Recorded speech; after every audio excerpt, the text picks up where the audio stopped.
Y realmente es como para prestarle mucha atención. ¿Listo, Armando?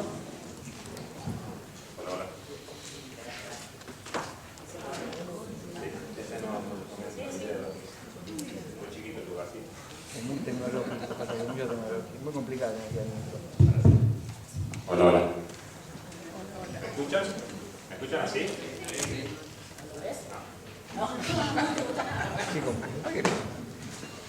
Hablo fuerte y hacemos silencio, más o menos me escuchan. La verdad es que es muy incómodo estar con el micrófono en la mano y si no me dicen, me hacen así, que no me están escuchando y vuelvo a subir la voz.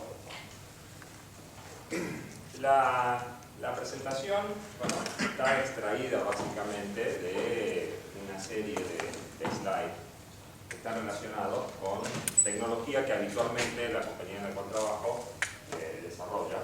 ¿Sí?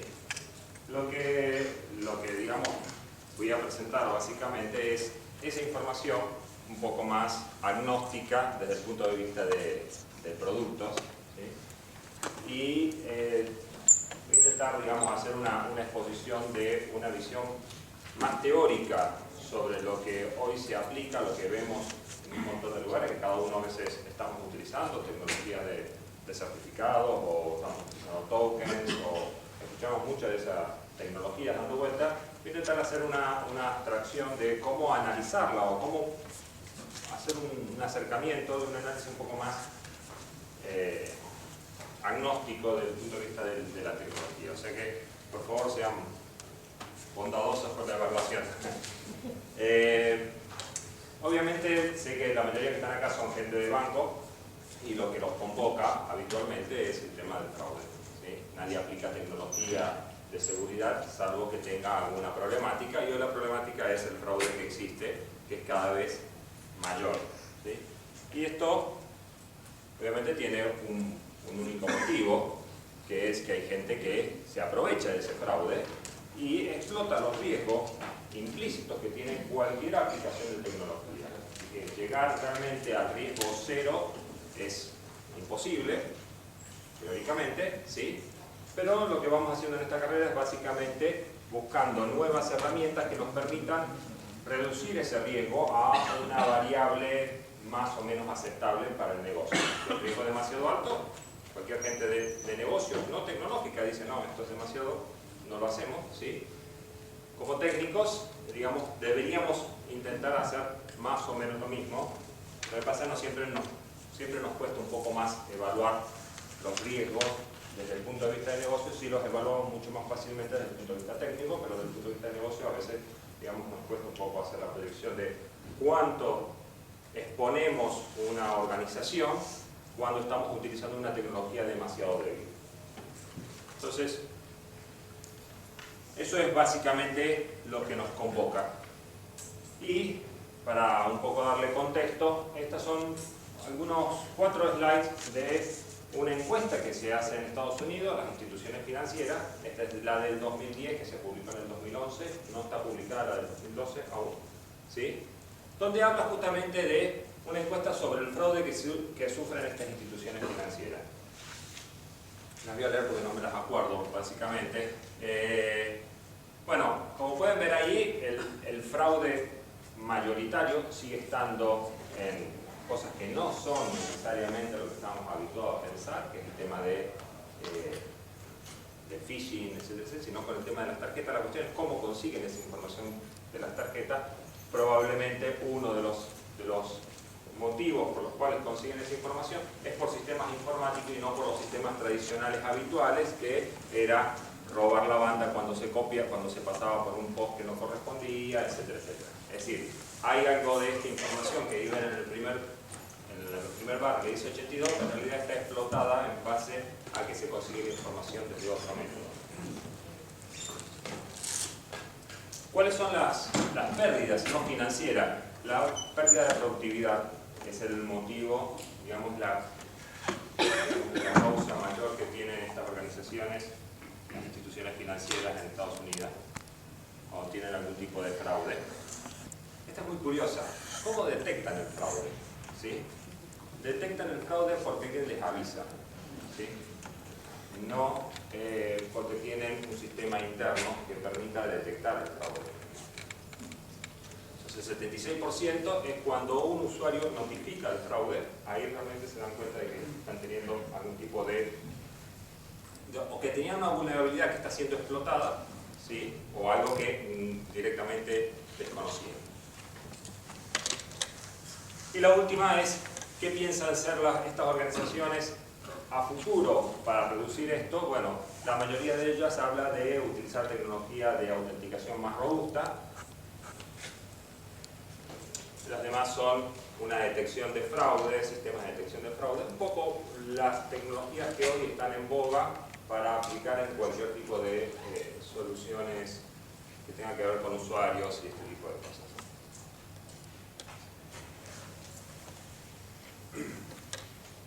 Bueno, esos son, digamos, dos pantallazos de lo que ocurre, de lo que nos convoca básicamente, ¿sí? A ver, ¿quiénes son los movilizadores de aplicar una tecnología de seguridad?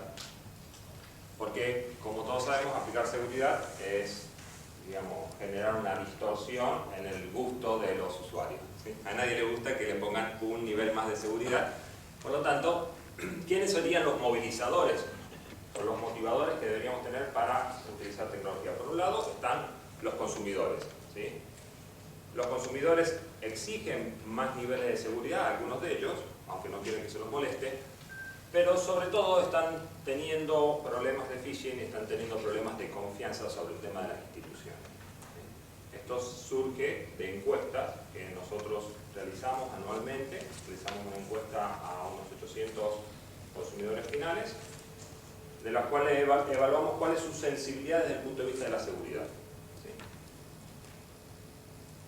Y el otro movilizador es básicamente las buenas prácticas o las mejoras de práctica o los cumplimientos de norma, y por supuesto la reducción del riesgo, que las organizaciones tienen por sí dentro de sus, digamos, obligaciones. Entonces, estos son los dos únicos movilizadores a grandes rasgos que tenemos como para aplicar tecnologías de seguridad en las transacciones.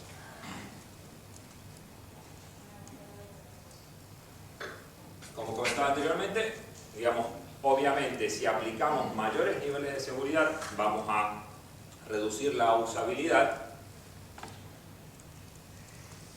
Y hoy nos encontramos en muchas transacciones en las cuales estamos en esta barra, ¿sí? Una seguridad insuficiente para llevar a cabo o, digamos, esa seguridad genera un riesgo demasiado alto para determinadas transacciones.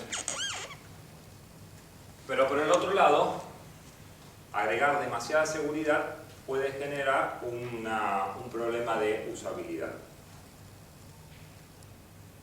Esto sería no aceptable, tener nada, hoy no, hace 50 años atrás sí, nadie pensaba que iba a haber un hacker, pero hoy no es aceptable. Y en realidad hoy nos encontramos que la mayoría de la tecnología están relacionadas con lo que sería centrado en el usuario, es decir, autenticar al usuario, básicamente, y con una autenticación bastante simple, de login y password, ni que decir de password de 4 números digitales. Entonces, eso es un poco lo que hoy tenemos.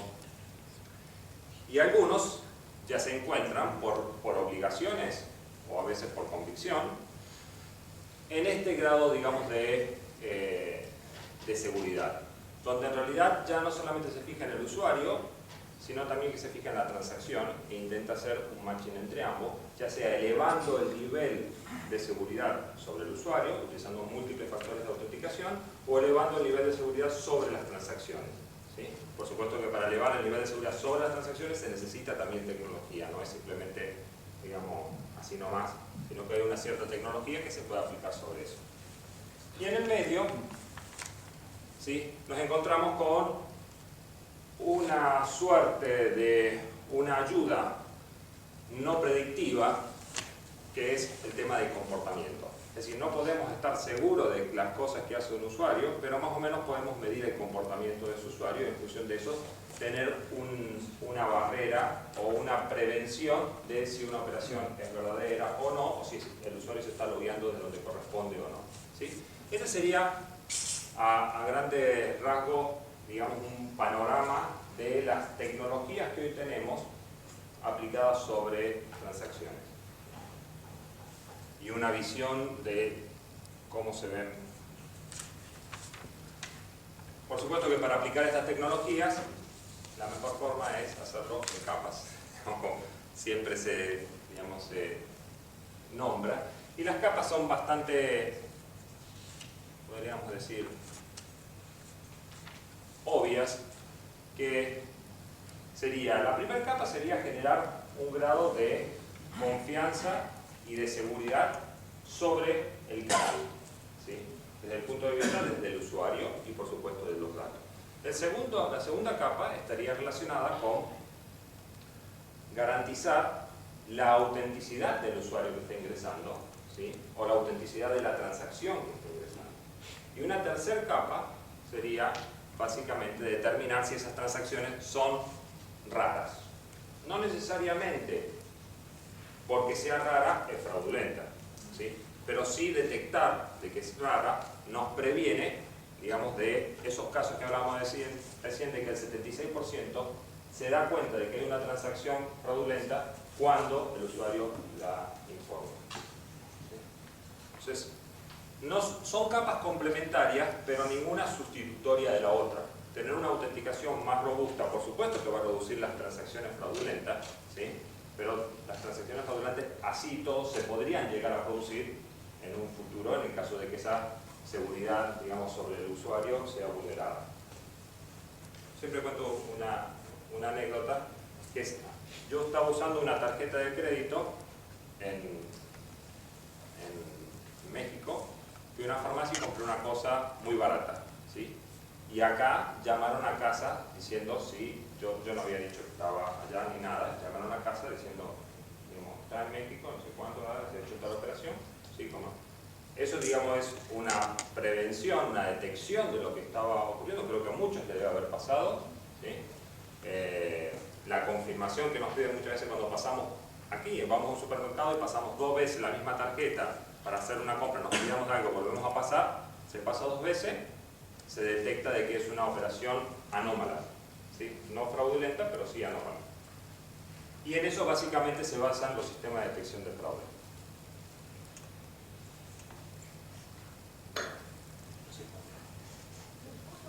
Yo te aviso. Entonces vamos a la primera capa.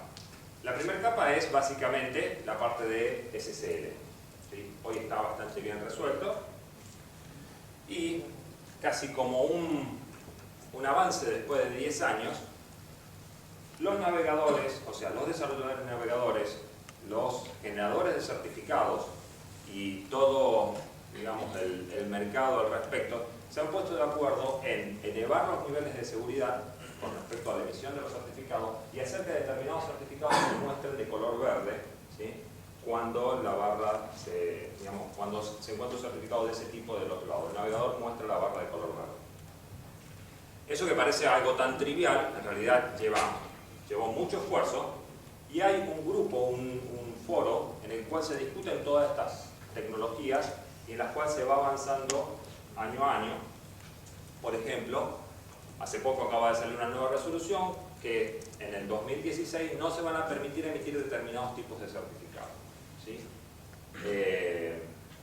Es decir, se está intentando mejorar el nivel de seguridad desde el punto de vista del canal como una herramienta necesaria para evitar el fraude, sobre todo para que la persona no caiga en un lugar y ponga la password, caiga habitualmente en un caso de phishing, ¿sí? Entonces, una forma de instruirlos sería justamente decir, mire, si hay una barra verde, hay un proceso de validación robusto, ¿sí?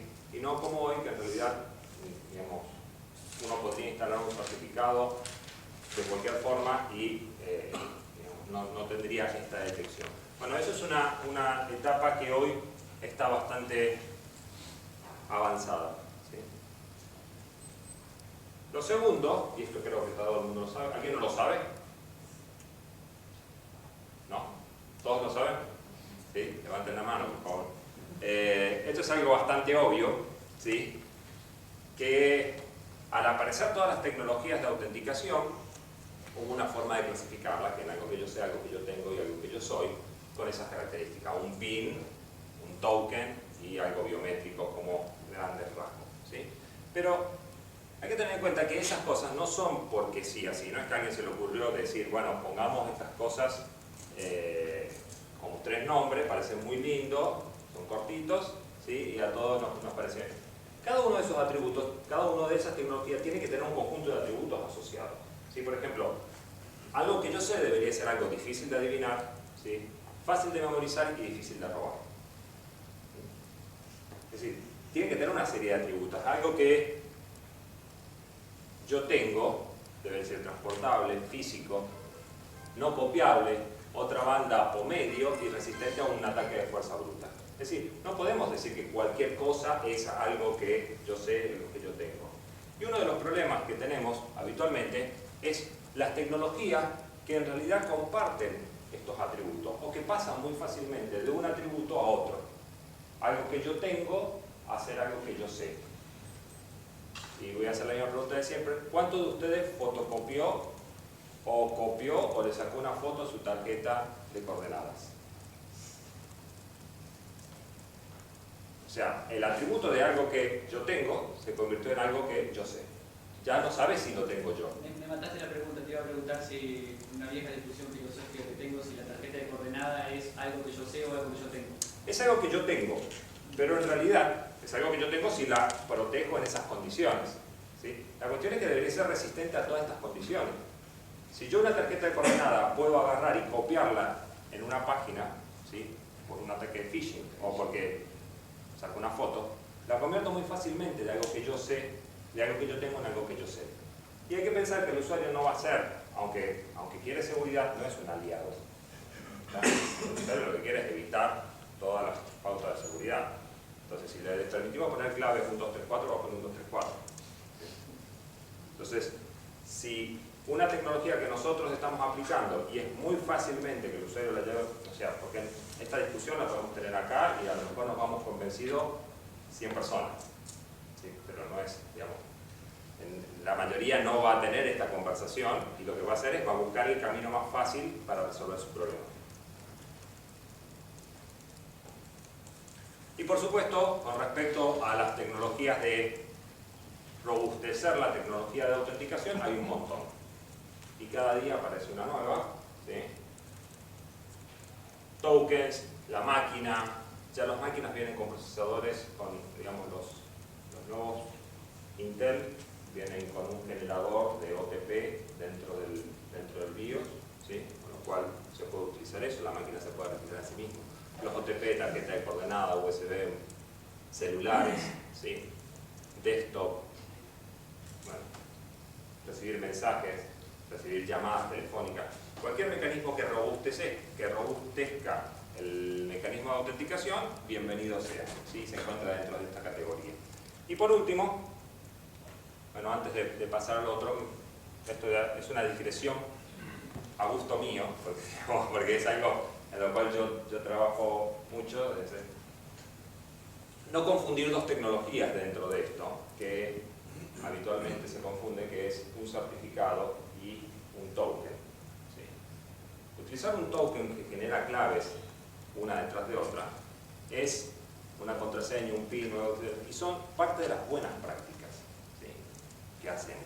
Ahora, utilizar un certificado digital, no, aparte de ser parte de las buenas prácticas, tiene otras condiciones, que es básicamente, tiene un proceso de legislación y un proceso que se pueda asociar a los datos que las otras tecnologías no lo tienen, ¿sí? Aunque los dos pueden ser una tecnología básicamente de algo que yo tengo, ¿sí? No necesariamente el uso que se le puede dar es igual. Por supuesto que si lo decido nada más que para autenticarme, sirven los dos para lo mismo, ¿sí? Pero no necesariamente son lo mismo. Entonces, a modo de resumen,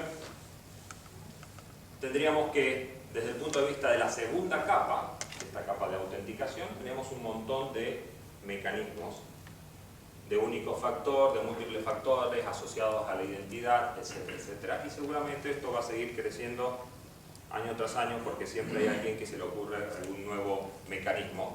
La cuestión es que podamos saber cómo clasificarlo, más o menos. Y por último, el tercer mecanismo, la tercera tecnología, es con respecto a la detección de los fraudes. ¿Y cómo funcionan los sistemas en este sentido? Básicamente a una transacción se tiene un sistema de detección de fraude basado en reglas, basado en comportamiento, hay distintos mecanismos, distintas tecnologías para hacer clustering de los casos, etcétera, etcétera.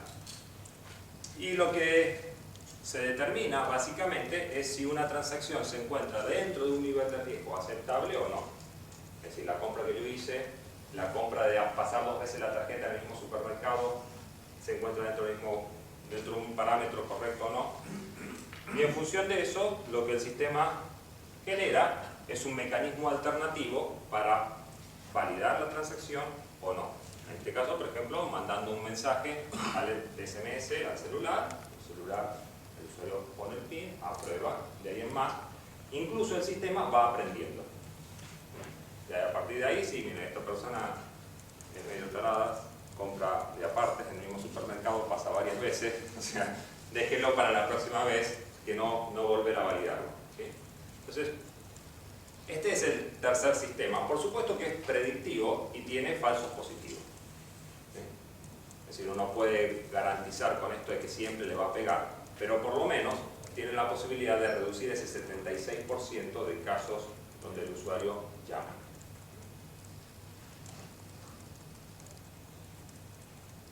¿Preguntas hasta ahora? ¿No? ¿O los perdí a todos en la primera parte o viene la presentación? Sigamos. Sí. Dale. Hace varios años que existe en los navegadores la posibilidad de cargar un certificado de identidad. Sí. Para certificar yo quién soy frente a una conexión Exactamente. con una entidad. Sí. Parece aparentemente una tecnología simple y puesta al alcance del usuario. ¿Por qué aparentemente ¿Por qué no se utiliza más? No hacen uso de eso como un factor? Ojalá usen más. ¿Por qué no hacen uso más de esa tecnología? Hasta ahora el único caso que conozco es el uso corporativo. Porque el usuario individual. Claro, la persona tiene marca electrónica y tiene un navegador que soporta eso. Sí. Mira, la tecnología es muy largo para desarrollar, pero lo hago más o menos corto. La evolución de la tecnología de firma, de utilizar certificados para autenticar a usuarios, por sí sola, para autenticar, podríamos decir que es costosa, ¿sí? Y necesitas realmente proteger mucho más, o sea, cosas valiosas. Entonces, y por el otro lado, tiene todo también un andamiaje de emisión de certificados y de administración de certificados que no es barata. Entonces, estos sistemas funcionan básicamente con grandes volúmenes. O las cosas son muy caras para proteger, digamos, por lo tanto aplicas la tecnología, o tenés un volumen muy grande de usuarios y por lo tanto vas prorrateando el costo entre ese volumen grande. Entonces, la evolución en el mundo no es para nada pareja. O sea, Brasil es el número 1 del mundo en esto, por lejos. No hay ningún otro país en el mundo que tenga tan desarrollado a nivel de usuario final la tecnología de certificados. Estados Unidos, que es un gran productor de esto, en realidad lo tiene focalizado en determinados nichos, a pesar de que ha tenido varias vueltas. Y otro caso es España, donde esa tecnología es gratis, porque por ciudadano vos podés ir y pedir un certificado. En realidad, la gente no la utiliza mayoritariamente porque no tiene aplicaciones donde utilizar. O sea que el motivo de por qué no se desarrolla ahí, para todos los puntos, ¿sí? Pero después, encantado, nos quedamos charlando un rato. Es lo que más me gusta. Se ríen ahí porque saben que, digamos, que ese tema me apasiona. ¿Qué cosas se utilizan para el tema de comportamiento? Bueno, estas son las variables habituales, el lugar donde uno se encuentra, si la computadora sigue siendo la misma. Todas estas son las variables y algunas más, por ejemplo, que no están puestas acá. Si yo hice una operación en un cajero, ¿sí? Un cajero con mi tarjeta, y de pronto estoy haciendo otra operación en otro cajero a 1000 kilómetros, obviamente eso no cuela. ¿Sí? Entonces, esas son la tercera capa de tecnología.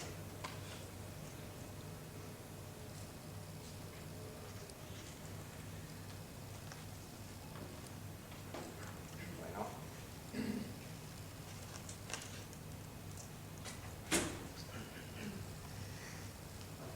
Y ahora vamos a hacer un intento. ¿Sí? O sea, esto es básicamente lo que hoy encontramos en el mercado con distintos productos. Pero nos cuesta muchas veces poder clasificar esto, ¿sí? Poder clasificarlo en un modelo el cual sea más fácil. Me viene con una tecnología y digo, bueno, esta tecnología me va a servir para estas cosas. En seguridad informática, todos los que trabajamos de una forma u otra sabemos, tenemos una serie de terminologías sobre lo que es una vulnerabilidad, una amenaza, ¿sí? Un ataque que estamos sufriendo. Es decir, hemos podido desarrollar. Y es más, desde el punto de vista académico, para desarrollar determinados sistemas operativos, sistemas, digamos, hay una serie de modelos a los cuales podemos recurrir como para agarrar y decir, bueno, esto cumple con estas reglas, por lo tanto, si cumple con estas reglas, estoy evitando estas vulnerabilidades, estoy evitando estos tipos de ataques, etc. Ahora, eso no lo tenemos cuando encontramos todo este conjunto de productos, este conjunto de soluciones, y vamos a aplicarlo sobre la tecnología o sobre nuestras operaciones. Si nosotros tenemos operaciones en el banco con muchos tipos de operaciones, con distintos tipos de vulnerabilidades, con distintos tipos de ataques, ¿sí? Y tecnologías. ¿Y cómo las aplicamos? ¿Cómo las clasificamos? Bueno, ojalá alguien se sentara y hiciera un modelo que nos permitiera básicamente graficar esto. Y yo utilicé uno de los modelos, que es básicamente el que está basado en la información. Es decir, uno sabe que en cualquier tipo de transacción ocurre que la información fluye desde un origen a un destino, ¿sí? Y lo que va en el medio es información. Y tiene distintos tipos de ataques sobre esta información. Les pido por favor que abstraigan y después intenten verlo en los casos concretos. Por ejemplo, cuando uno se autentica, en realidad está llevando información desde uno al servidor. Cuando está uno aprobando una operación, está llevando información desde uno al servidor diciendo que esta operación se aprueba. Y eso es básicamente lo que hacemos siempre que operamos en un sistema informático. ¿Y cuáles son los ataques que normalmente tenemos sobre eso? Alguien ve la información, ¿sí? O sea, estos son modelos puramente teóricos. Alguien ve la información. Yo me estoy conectando, estoy poniendo alguien el password y alguien roba esa información. Por ejemplo, esto es lo que hace habitualmente un keylogger. Me roba la información en el momento en que yo la genero. La información llega al destino. Yo me termino de loguear, pero alguien se queda con esa información, que no debería.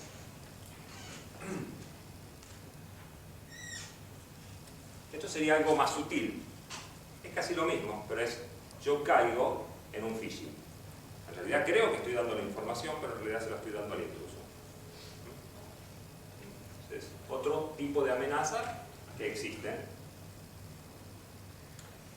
Tercer tipo de amenaza es se genera información que en realidad no tiene un origen cierto. Alguien hace una operación, ¿sí? El hacker se autentica, ¿sí? Envía un correo, envía la aprobación de una transacción, manda un correo diciendo, por favor, dale curso a esta operación. ¿Sí? Este es otro tipo de ataque con respecto a la información. Y el último es aquel que se mete dentro de la operación, perdón, este no es el último, se mete dentro de la operación y la altera. En realidad deja que la operación pase, pero la va alterando. Modifica un correo, modifica una transacción. ¿Sí? Ese tipo es otro tipo de amenaza que tenemos. Y la última es impedir que la operación se realice. Esta parecería mucho más física desde el punto de vista de que yo hago una denegación de servicio de la operación, ¿sí? Pero démosle una vuelta más, que es yo permito que la operación se haga, pero lo que estoy acá graficando es que no puedo garantizar que la operación sea cierta, es decir, que sea repudiable. El banco se encuentra ante una situación en la cual tiene una operación que la otra persona desconoce. Bueno, hay mucha teoría sobre esto que dibujé yo, si nos olvidamos de que están pensando en la parte, digamos, de ustedes, de la parte... No le da el ok. No le da el ok. No le da el ok, por lo tanto, digamos, es una operación que no se puede garantizar. Pero es algo que no se hizo. No. Esta operación no piensa en realidad de que va desde la organización, desde el que genera hacia el destino, sino que el destino tiene una operación y no puede imputársela al origen. ¿Sí? No puede decir, o sea, sabe que la operación se hizo, transferir 10.000, ¿sí? Cuando voy al origen, el origen me dice, no, yo no hice esta operación. ¿Ah? Entonces, este sería el gráfico relacionado con eso. Esto es totalmente académico, ¿sí? Y tenemos un montón de modelos de esto en la computación, pero no tenemos nada que nos lleve estos modelos al tema de las tecnologías que utilizamos. Y eso es un poco el desafío que tenemos como profesionales cada vez que nos enfrentamos ante la evaluación de una tecnología, ¿sí? Recién hablé de que tenemos HTTPS para encriptar las comunicaciones, tenemos simple password para un montón de operaciones, tenemos el token OTP, ¿sí? generamos una nueva clave, generamos otro token OTP que en realidad es un token un poquito más avanzado que se llama el challenge response. Ustedes me dicen algo y yo la clave que genero depende de eso. Tenemos certificados, tenemos comportamiento y tenemos un montón de otras tecnologías. La cuestión es cómo estas tecnologías se ven o beneficiadas o no sobre este modelo. ¿Sí? Y en realidad podemos ver fácilmente que muchas de estas tecnologías que utilizamos hoy son vulnerables, ¿sí? Altamente vulnerables, y las seguimos utilizando por un tema de práctica, ¿sí? Por un tema de que conviene, y seguimos aplicando capa sobre esas tecnologías, aunque la tecnología en sí va a seguir siendo vulnerable.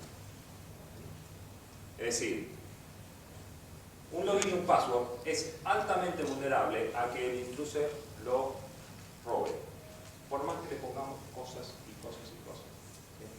Porque no lo va a resolver esa tecnología en sí. Lo vamos a tener que compensar con otras tecnologías. Y esto es, digamos, mi intento de querer explicar que cuando nos enfrentamos ante una tecnología para aplicarla sobre el sistema de seguridad, uno tendría que tener el trabajo de poder saber a qué va a defender, ¿sí? Cuál es la vulnerabilidad que tiene y cómo la va a aplicar. Porque no todas las tecnologías son iguales. Si uno habla fácilmente de que no, yo puse un certificado SSL y con eso estoy garantizado, y en realidad no, ¿sí? Con un certificado SSL ni siquiera garantizo de que un usuario no le vayan a robar el login y el password, ¿sí? Porque el usuario no conoce eso, no tiene el conocimiento todavía de poder evaluar eso, ¿sí? O uno está utilizando login y password y cree que va a poder resolver su problema de que no le roben la password, ¿sí?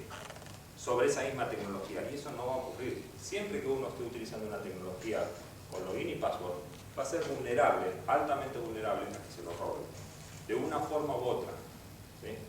Pondremos paliativos, pero siempre va a ser vulnerable. Entonces, esto intenta ser un gráfico, es mucho más extenso lo que, digamos, porque hay que incorporar otras tecnologías y otras modalidades, a lo cual creo que todo el mundo se enfrenta cuando tiene que decidir sobre tecnologías de seguridad. Tecnología de seguridad sobre transacciones financieras, ¿sí?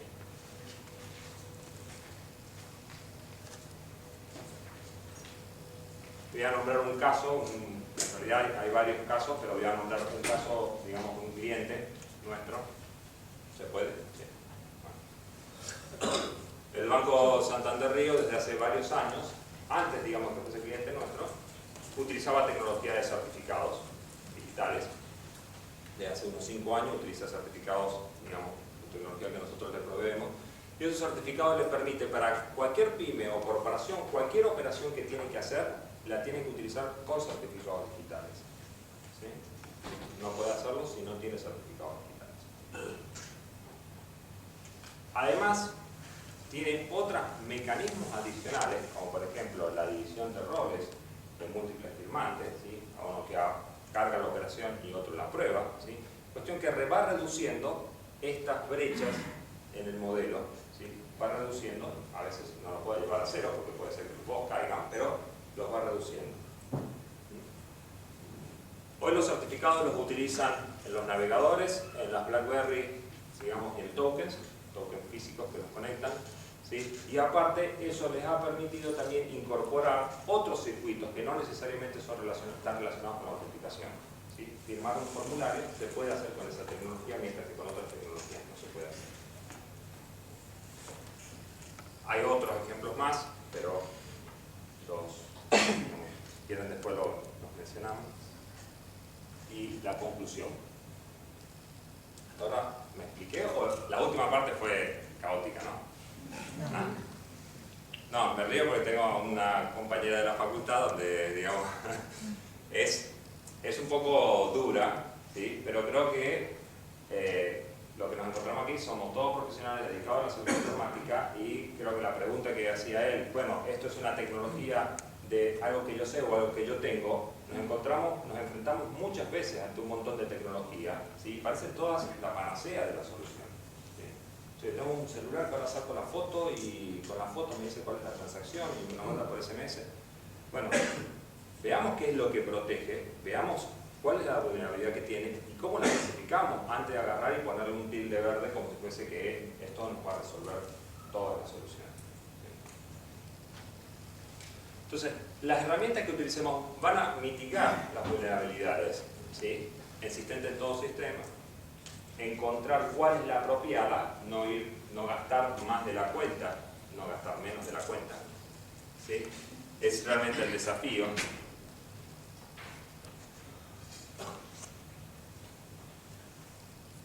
No se puede analizar solamente la tecnología, se necesita analizar el problema. No todos los problemas son iguales, por lo tanto las tecnologías, las vulnerabilidades que tienen determinados sistemas no son iguales. Y por lo tanto hay tecnologías que parecen muy buenas, pero no son aplicables sobre esos sistemas, sobre esas vulnerabilidades. El gasto en seguridad no es optativo, ¿sí? O sea, siempre tiene que ser menor a lo que está protegiendo. Por supuesto que gastó más de seguridad, que el activo que estoy protegiendo no tiene mucho sentido. Alguien se va a dar cuenta y va a decir, no, esto no es un negocio, salvo para el que vende la seguridad. Y digamos, si depende en qué momento uno haga la inversión, tendrá más posibilidad de recuperarla.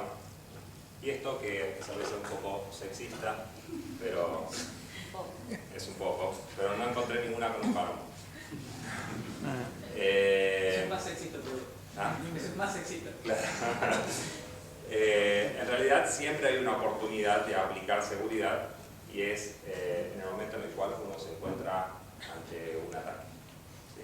Nadie corre nadie corre en un matafuego si no ve que se está quemando, ¿sí? Y después se da cuenta de que eso ocurre. Entonces siempre hay una oportunidad de aplicar seguridad. Nadie estamos exentos a sufrir algún tipo de ataque desde el punto de vista de la seguridad.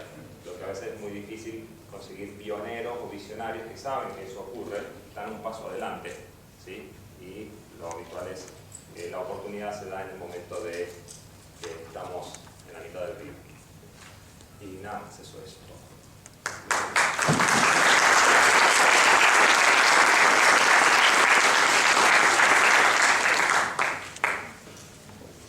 Ya volví. ¿Preguntas? Si se tiempo, me pasé. No, está perfecto. Fernando, vuelvo a mi consulta original. Grite. A ver. ¿Se escucha? Sí. ¿Por qué insistimos, vuelvo a la pregunta, ¿por qué insistimos que la tarjeta de coordenadas es algo que yo tengo? Porque inicialmente es algo que yo tengo. Pero no es algo que yo tengo, es algo que si yo me aprendo la tarjeta de coordenadas de memoria, es la tarjeta de coordenadas, es algo que yo sé. Bueno, está bien, pero si vos tenés una única copia, o sea, si vos tenés una única copia que es tu memoria, es algo que vos tenés, salvo que no la tenga otra, salvo que yo te clone, vos tenés. Si vamos al caso, la contraseña también es algo que yo tengo memorizado.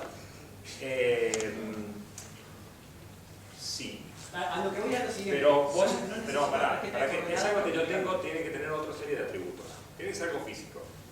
¿sí? Tiene que ser algo que vos detectes que perdiste. No, porque justamente si a mí me piden la tarjeta de coordenadas que yo la ingrese, en Ahí un se caso de convierte- phishing tradicional, Claro, pero ahí es algo que vos tenés, pero que muy fácilmente se convierte en algo que yo tengo en algo que yo sé. A eso Por voy lo tanto, exactamente. es muy vulnerable en ese sentido. Cosa que no pasa con un token, porque el token que te genera claves, No, eso o sea, fuera de alguien te puede crear una página de phishing y robarte eso. sí, no, el token fuera de discusión, lo que yo voy es a la tarjeta de coordenadas que específicamente no me lo piden, yo lo tengo que tener físicamente al momento de hacer la transacción. Lo que yo tengo que tener es un dato que está escrito en la tarjeta de coordenadas. Que si tuviera Bueno, que el tener un papel, token lo también mismo. es el dato que Bueno, sí, genera. si tengo que enchufar La eso. cuestión es, ¿qué más tenés? O sea, Clarísimo, tiene que sí. ser robusto ante un ataque de fuerza bruta. Que vos consigas un dato no quiere decir que vayas a conseguir el siguiente. Seguro. Que veas una vez una visión no quiere decir que lo puedas replicar. Seguro. O sea, son una serie de condiciones sobre un atributo para decir que es algo que yo tengo. ¿Sí? Puede ser que sea algo que yo tengo y que muy fácil se convierte en algo que yo sé. Por lo tanto, ese pasaje lo hace vulnerable. Depende de cómo. O sea, si es algo que yo tengo y te lo tatúo acá, ¿sí? No va a ser algo que yo tengo. ¿Sí? Nunca es algo que te saques así, se lo pase a otro, no tiene sentido. Es decir, lo que no tiene que tener es la posibilidad de que se convierta en otra cosa fácilmente. Claro, eso es lo que yo voy, justamente que la fortaleza hoy en el sistema financiero, ya sea El chileno fue el primer caso de esto, en donde empezaron a aplicar un sistema barato como una tarjeta de coordenadas y automáticamente pasó lo que decís vos. Se transformó rápidamente en un sistema vulnerable en casos de phishing, en donde te piden los 81 campos de la tarjeta de coordenadas. ¿Quién va a ser tan mago de empezar los 81 campos? Todos nosotros, lo siguen haciendo. No, mirá, hoy sigue pasando y te Sí, sí, mandan seguro. un mail diciéndote que como es muy inseguro, que por favor las imprimas y las mandes por fax. Claro, bueno, sí, por supuesto, a todo eso voy. Exactamente. Entonces, a lo que yo voy es que ¿por qué seguimos cayendo en la insistencia de aplicar un sistema que sabemos que es vulnerable antes de aplicarlo? Sacando el tema del costo, obviamente, ¿no? Bueno, Que es el- bueno, parte. De todas formas, no es inútil. Ojo, no es inútil. Vos aplicas tecnología en función de lo que vas a proteger. Vos aplicas tecnología en función de lo que vas a proteger. ¿Tá? Por supuesto de que es más que tener un login y un password. ¿Sí? No cabe duda de que todos nos sentimos mucho más seguros de tener una tarjeta de coordenadas que no tenerla. ¿Sí? Es una sensación. No, yo me siento más seguro porque en realidad yo cumplo con todas las prácticas que debería tener esa tarjeta de coordenadas. La tengo yo, no la fotocopié, ¿sí? Me fijo que está en mi billetera, no la tengo guardada y sacada porque si desaparece del cajón donde la dejé. A ese... Esas cosas, la cuestión es si la mayoría de los usuarios a las cuales le damos esa tecnología van a cumplir con esos parámetros y eso no va a ocurrir. no, sí, Porque estamos si totalmente le de damos a acuerdo. los usuarios que pongan pasos van a poner un 2, 3, 4. ¿Sí? Entonces, esa es la cuestión, es gastamos una tecnología que, ojo, que tiene un montón de atributos buenos. O sea, en primer lugar nos cambió mayoritariamente a la gente a darse cuenta de que el login de password no es suficiente y que la tarjeta coordenada es algo más que yo tengo. Pero bueno, le dimos, o sea, es como, poniendo a ver otro ejemplo, Sí, es una capa más de seguridad. pusimos el cinturón de seguridad, ¿sí? Y la gente puede seguir andando en el auto sin el cinturón de seguridad. Entonces alguien dice, no, pero sabes que yo no quiero que me mueran más nadie, vamos a ponerle airbag. El airbag no es opción. El airbag va a tener todos los atributos porque el tipo choca y se le va a levantar. El cinturón de seguridad sigue estando bajo el criterio de que el tipo no, porque todas las cosas que decimos. ¿Está? La tarjeta de coordenada podríamos decir que tiene una... Es decir, todavía el usuario puede seguir salteándose los niveles de seguridad. Lo otro también, el airbag en algún momento el usuario va a decir, no, que lo desactive. Por eso va el tema pero es de que una la cuestión. seguridad tiene que ir de la mano de la concientización y la capacitación. Si yo no capacito, no concientizo tanto de puertas adentro como de puertas afuera, Pero- estamos en la misma, siempre el eslabón más débil va a ser el usuario final. Claro. Yo que estoy en una entidad financiera, ahora estamos encarando la capacitación desde no solo la gente que está, sino la gente que está entrando. Y cuando les empezamos a hablar, lo primero que les digo es, ¿ustedes qué son? Acá, ahora, ¿clientes o usuarios? Y te dicen, usuarios, somos empleados del banco. Y cuando vas al cajero automático, ¿qué sos? Y se queda. Son clientes. Entonces vos tenés que tener la concientización de que vos estás parado de los dos lados y que a partir de vos es donde tenés que empezar a saber que la seguridad empieza a existir, existe, y que como nosotros le decimos siempre, la seguridad la hacemos entre todos, con ayuda de ellos y con ayuda del usuario final. Bueno, ahí el año pasado, digamos, este informe que presenté está hecho por la Comisión Federal Bancaria, no sé cuánto, no sé la sigla, FFIEC, son así. Y uno de los cambios que hizo el año pasado en las recomendaciones es justamente incorporar al usuario como primer capa de seguridad en una operación. Es decir, no simplemente mantenerlo, digamos, ignorante sobre las cosas, sino intentar entrenarlo más. Y todo esto de la barrita verde y todo eso, y no preste las cosas. Bueno, ahora en todos lados sale, no copie la tarjeta de coordenada. Ahora, ¿sí? La gente sabe que no la tiene que copiar porque aparece por todos lados, pero durante mucho tiempo no se dijo, no se dio esa instrucción. Ahora, también lo que uno tiene que pensar es que, ¿qué me conviene más? Agarrar y poner cinturones de seguridad en todos los autos y que la gente pueda salteársela o ponerle airbag. Y ahí es donde empieza la discusión de si el usuario, por más que quiera ser un aliado, lo va a hacer. ¿Sí? Por más que sepa que la password no debe ser obvia, sí la va a poner. Y yo creo que evidentemente no. ¿Sí? Evidentemente no, porque si vos al usuario le permitís poner una password trivial, va a poner una password trivial. Pero no es una cuestión, creo, de comodidad, sentido común, digamos, que vamos a hacer siempre lo mismo. ¿Cuántos tienen la misma password para la mayoría de los servicios? 80%. La estadística dice 80%. Nadie levantó la mano, acá son todos muy conscientes del tema. A ver, una última pregunta, si no se nos van los tiempos. ¿Alguien tiene otra pregunta? ¿No? ¿Acá? O la última. Sí. ¿En qué situación se encuentra la posibilidad de pasar de un SSL a lo que en su momento se intentó con el SET, de tal manera que cada parte interviniente tenga su certificado y que se le atribuyó lentitud por los procesos? En realidad, SET ya fue desaparecido. Sí, por eso. En realidad, SSL no va a desaparecer. SSL, es más, en la última conferencia de RCA de hace un mes atrás, fue por primera vez que se trató el tema de SSL como un track importante dentro de toda la conferencia, por los ataques que hubo hace poco de emisión de certificado malo, por autoridades certificantes que tuvieron que sacar de los navegadores porque emitían malos certificados. Entonces fue un tema, y estuvo la gente de Google, de Facebook y no sé cuánto, y fue para el otro lado. Dijo, no, SSL ahora para todo. Por ejemplo, si uno entra en Google, si entra uno en Facebook, entra en Twitter, no sé cuánto, es SSL para todo, no es opcional. O sea, no están planes, digamos, no, autenticar a cada una de las partes de la...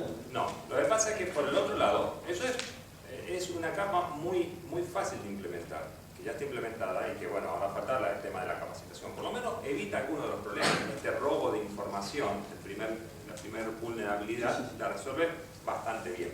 ¿Sí? No el phishing, pero sí el hecho de que alguien observe el canal y eso está resuelto.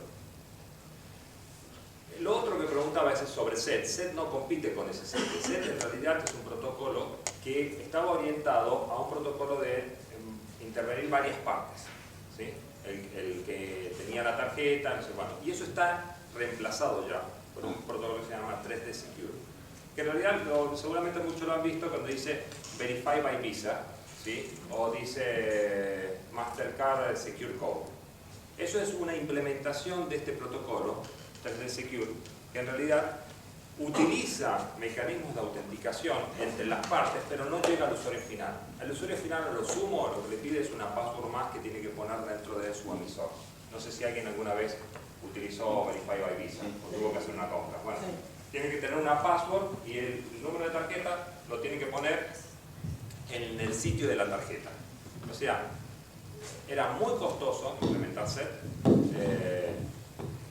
Nosotros tenemos el privilegio de haber, creo que, implementado la única autoridad de SET acá en Argentina, que duró 4 años. A los 4 años, digamos, Mastercard lo implementó a Argentina en ese momento.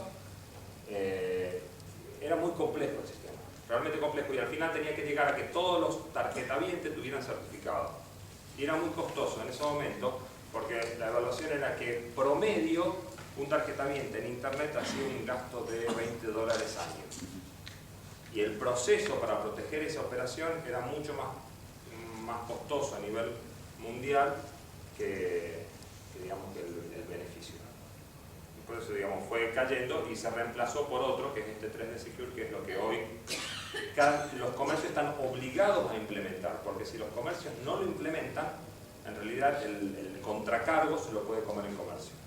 Hoy existe la obligación de tener ese protocolo. Ahora no quieren dar, sí. Un aplauso, se lo merece.